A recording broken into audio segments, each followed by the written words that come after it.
नमस्कार, live cities के night bulletin दिन भर बिहार में आपका स्वागत है। खबरों की शुरुआत करेंगे, लेकिन उससे पहले एक नजर डालते हैं आज की सुर्खियों पर। सदन में ब्राह्मणवाद पर महासंग्राम, तेजस्वी का बड़ा आरोप, सीएम अचेत हैं। रोज लड़कियों के साथ गलत हो रहा, राबड़ी देवी ने खोला मोर्चा।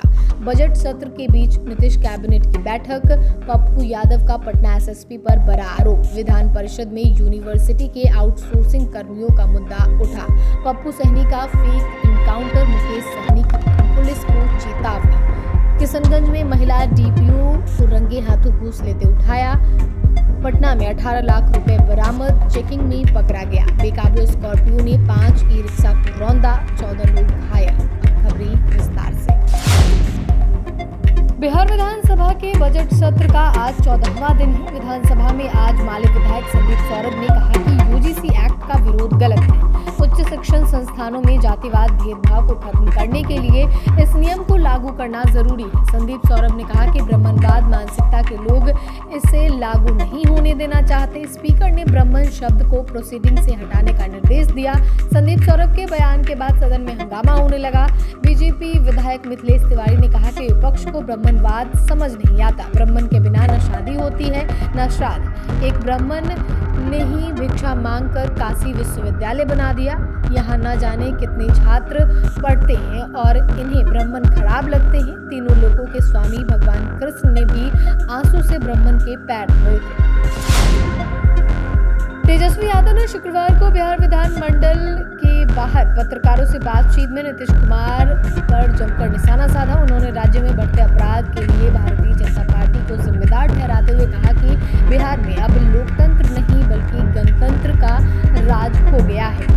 तेजस्वी ने कहा कि राज्य में अपराधी पूरी तरह बेखौफ हैं और सरकार खुद अपराधियों को संरक्षण दे रही है। उन्होंने तंज कसते हुए कहा कि एनडीए सरकार में अपराधी विजय सम्राट बन गए हैं। उनका इशारा राज्य के दोनों उप मुख्यमंत्रियों की ओर था। तेजस्वी ने मुख्यमंत्री नीतीश कुमार पर भी सीधा हमला बोला। उन्होंने कहा कि नीतीश कुमार अचेत और असहाय हो गए हैं तथा बीजेपी उन्हें कठपुतली बनाकर बिहार पर राज कर रही है। उन्होंने दावा किया कि आज तक नीतीश कुमार इतने कमजोर मुख्यमंत्री कभी नहीं रहे। तेजस्वी ने याद दिलाया कि नीतीश कुमार हमेशा गृह विभाग अपने पास रखते थे ताकि कानून व्यवस्था दुरुस्त रह सके, लेकिन अब उन्हें यह विभाग भी बीजेपी को सौंपना पड़ा, जो उनकी मजबूरी को दिखाता है। बिहार विधान परिषद शुरू होते ही पूर्व मुख्यमंत्री राबड़ी देवी ने सदन में कहा कि बिहार में छोटी छोटी बच्चियों के साथ बलात्कार हो रहा है। बलात्कार के बाद मार दिया जा रहा है। फरवरी महीने में 35 लड़कियों के साथ ऐसा हुआ है। इस पर सरकार क्या कार्रवाई कर रही है? विधान परिषद में राबड़ी देवी ने कानून व्यवस्था को लेकर सरकार पर तीखा हमला बोला। उन्होंने कहा कि बिहार में छोटी छोटी बच्चों के साथ दुष्कर्म की घटनाएं बढ़ रही है और कई मामलों में हत्या की जा रही है। राबड़ी देवी ने दावा किया कि इस महीने 35 लड़कियों के साथ जघन्य अपराध हुआ है। इसमें सरकार से पूछा कि इन मामलों में अब तक क्या कार्रवाई की गई है और दोषियों के खिलाफ क्या कदम उठाए जा रहे हैं। बिहार विधानमंडल का बजट सत्र जारी है। इसी कड़ी में आज राज्य मंत्री परिषद की दूसरी बैठक हुई है। यह बैठक मुख्यमंत्री नीतीश कुमार की अध्यक्षता में शाम में आयोजित की गई, जिस बैठक में 35 एजेंडों पर मुहर लगी। सारण जिले के सोनपुर में एयरपोर्ट बनेगा। 4200 एकड़ जमीन पर अंतर्राष्ट्रीय हवाई अड्डा बनाया जाएगा। प्रस्तावित एयरपोर्ट हाजीपुर डुमरिया के बीच दरियापुर चवर क्षेत्र में बनेगा। सरकार ने इसे वर्ष 2023 तक तैयार करने का लक्ष्य रखा है। इस एयरपोर्ट का रनवे इतना आधुनिक और लंबा होगा कि यहाँ दुनिया के सबसे बड़े यात्री विमानों में शामिल एयरबस A380 जैसे विमान भी उतर सकेंगे। केंद्रीय बजट में सोनपुर ग्रीनफील्ड एयरपोर्ट को मंजूरी मिलने के बाद बिहार सरकार ने आगे की प्रक्रिया तेज कर दी है। राज्य सरकार ने कैबिनेट से मंजूरी दे दी है। अब जमीन अधिग्रहण के लिए राज्य सरकार ने 1302 करोड़ रुपए की स्वीकृति दी है।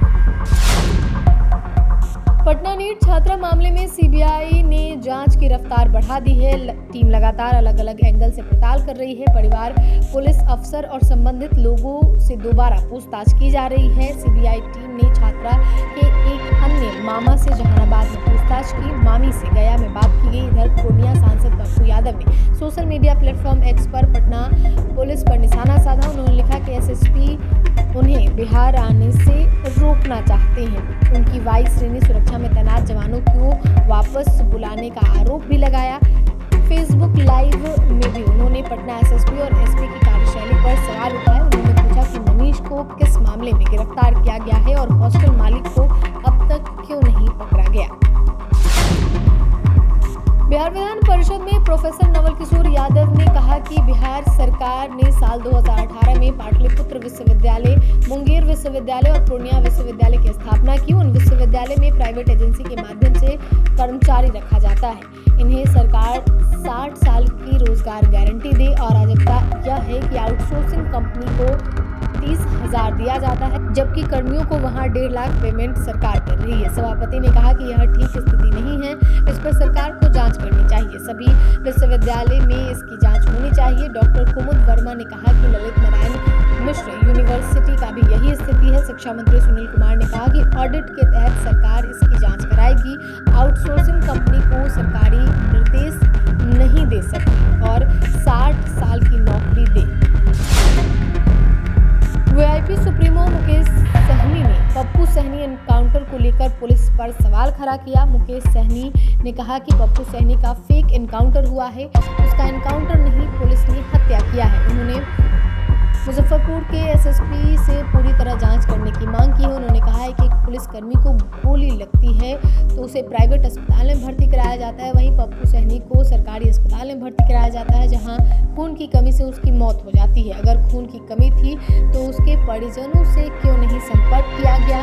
इससे जाहिर होता है कि पप्पू सहनी की मौत में पुलिस की लापरवाही है। मुकेश सहनी ने कहा कि मुजफ्फरपुर पुलिस निषाद समाज को टारगेट कर रही है। इसके पहले अवैध वसूली के विरोध पर एक सरपंच लाल बाबू सहनी को पुलिस ने पीटा था, जिससे वह घायल हो गए थे और इलाज के लिए भर्ती कराया गया था। पुलिस पर प्रेशर दिया गया तो वहां के थाना प्रभारी को निलंबित किया गया। इससे साफ झलकता है कि पुलिस सिर्फ निषाद समाज को टारगेट कर रही है। बिहार में भ्रष्टाचार के खिलाफ विशेष निगरानी इकाई एसवीयू ने एक और बड़ी कार्रवाई की है। शुक्रवार को किशनगंज के ठाकुरगंज की डीपीओ आईसीडीएस अनीता कुमारी 2 को 50,000 रुपए रिश्वत लेते हुए रंगे हाथों गिरफ्तार किया।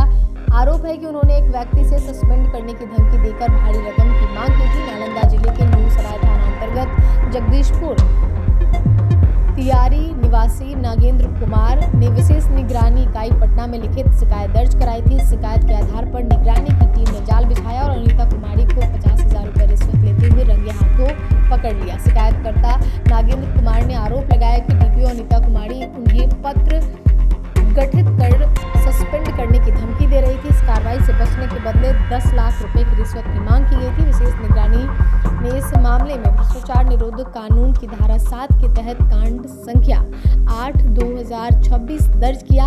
आरोपी अधिकारी को कल पटना स्थित निगरानी न्यायालय में पेश किया जाएगा। पटना के जेपी सेतु पर उस वक्त हड़कंप मच गया जब पुलिस की रूटीन चेकिंग के दौरान एक गाड़ी से नोटों की गड्डियां निकलने लगी। कुल 18 लाख रुपए नकद बरामद किए गए, जिनका हिसाब गाड़ी में सवार 2 युवक नहीं दे पाए। पुलिस ने तुरंत दोनों को हिरासत में ले लिया और अब आयकर विभाग को इसकी सूचना दी गई। आखिर ये पैसा किसका है, कहां से आया? दरअसल अपराध नियंत्रण के उद्देश्य से पटना पुलिस सघन जांच मुहिम लगातार जारी है। इस क्रम में वरीय पुलिस अधीक्षक के निर्देश पर राजधानी में विभिन्न इलाकों में विशेष वाहन चेकिंग अभियान चलाया गया। पटना जिले के दीघा थाना क्षेत्र अंतर्गत जेपी सेतु पर दीघा जेपी सेतु टीओपी प्रभारी के नेतृत्व में वाहनों की सख्ती से जांच की गई। इस दौरान सारण से सोनपुर क्षेत्र में पटना में प्रवेश कर रहे एक 4 पहिया वाहन को पुलिस ने संदेह के आधार पर रोका। तलाशी के क्रम में वाहन में सवार 2 युवक के पास 18 लाख रुपए नकद बरामद किए गए। पुलिस ने तत्काल वाहन को जब्त किया और दोनों युवक को पूछताछ के लिए दीघा थाना ले गए। शेखपुरा में राष्ट्रीय राजमार्ग संख्या 333A पर हुए सड़क हादसे में 1.5 दर्जन लोग घायल हो गए।